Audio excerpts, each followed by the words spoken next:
رسول اللہ صلی اللہ علیہ وسلم فجر کی نماز کے لیے جب نکلتے تو لوگوں کو جگاتے ہوئے نکلتے تھے، کہتے تھے نماز نماز نماز نماز، اور کچھ لوگوں کی انگلیاں پکڑ کر ان کو ہلاتے تھے، پاؤں کی انگلیاں پکڑ کر نماز نماز نماز۔ یہ مضمون ابو داؤد میں ہے۔ اس سے پتہ چلا کہ گھر کے جو ذمہ دار ہیں، سرپرست ہیں، وہ فجر کی نماز کے لیے اکیلے نہ جائیں، بچوں کو ساتھ لے جائیں، ان کو جگائیں، گھر میں بیٹے بیٹیوں بہوؤں کو سب کو جگائیں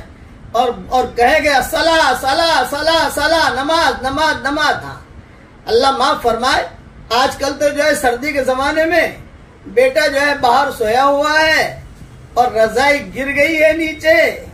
تو باپ جو ہے نماز کے لیے جاتا ہے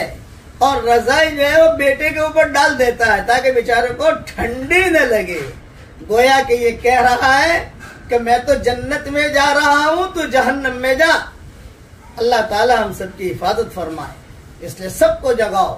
اور اپنے دیہاتوں کے اندر مسجد جیسے نکل رہے ہو تو لوگوں کو صلاح صلاح نماز نماز واٹس ایپ کے ذریعے سے بھی جگاؤ۔